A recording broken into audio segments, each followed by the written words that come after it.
এই ব্রিজটা যে অবস্থা, মানুষ মানে এত পরিমাণ চলাচল, এই পারের লোক ওই পারে যে যেরকম ভাবে আসে, ওই পারের লোক এপারও এত পরিমাণ আসে যে মানুষের চলাফেরা এত কষ্ট হচ্ছে যেটা বলার বাইরে। একমাত্র মনে করেন আমি এই পার থেকে ওই পার মসজিদে যাই নামাজ পড়তে, আমার 10 বার যাওয়া আসা লাগে কমপক্ষে। আরও অনেক মানুষ আছে যাদের জীবিকার জন্য তাদের এপার থেকে ওপার, ওপার থেকে ওপার মানুষ আসা লাগে। কিন্তু এই যে ব্রিজটা করছে 65 লাখ টাকার ব্রিজ, কমপক্ষে হলে একটা ব্রিজ 20 বছর থাকে, কিন্তু এটা 2-5 বছর হয়েছে মাত্র। 65 লক্ষ টাকার ব্রিজ 5 বছরে শেষ। ব্রিজটা এই অচলিতভাবে পড়ে থাকার কারণে আমাদের অনেক সমস্যা হয়। আমাদের একটা গাড়ি ঘোড়া পার করা যায় না, ভারী যানবাহন নেওয়া যায় না, বাচ্চা কাচ্চা স্কুল যেতে পারে না। 2 ইউনিয়নের সীমান্তবর্তী মরিচচাপ নদীর ওপরে 2016 এবং 2017 অর্থ বছরে এই দুর্যোগ ব্যবস্থাপনা মন্ত্রণালয়ের অধীনস্থ এই ব্রিজটি নির্মাণ হয়। এই ব্রিজটি নির্মাণ হওয়ার সম্প্রতি অল্প কয়েক বছরের, এই 4-5 বছরের ভিতরেই এই ব্রিজটি একেবারে ভেঙে নদীতে পড়ে যায়। এখন বর্তমানে এই নদী পারাপারে সাধারণ মানুষের ব্যাপক ভোগান্তি পোহাতে হচ্ছে।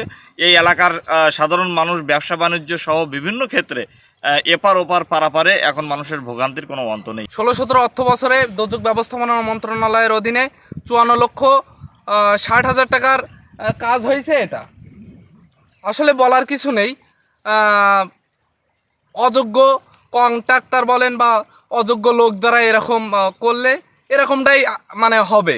বাংলাদেশ যত কিছুই বলেন উন্নত বিশ্ব ছাড়া মানে সব দিক থেকে টাকা খরচ বেশি হয়। রাস্তাঘাট বলেন, সেতু বলেন বা কালভার্ট বলেন, উন্নত বিশ্ব ছাড়া টাকা অনেক বেশি খরচ হয়, কিন্তু কাজ কিছুই হয় না।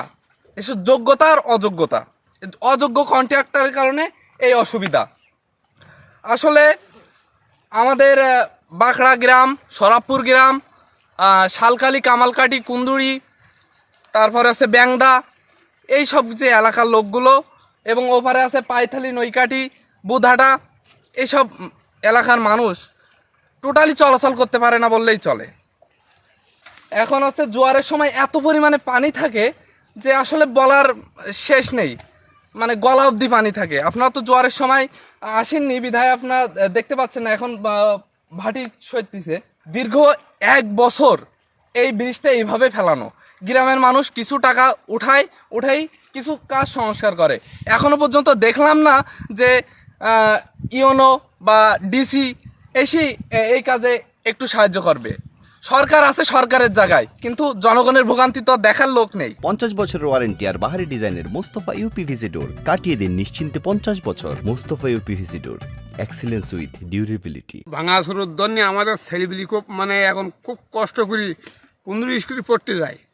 এমন সময় দেখা যাচ্ছে দুর্গটা ছেলেপিলি, এমন সময় দেখা যাচ্ছে যে ভিজি ফুড়ি আসে, বই ছেলেটি না আসে, খুব মানে অসহায়ের মধ্যে আছে।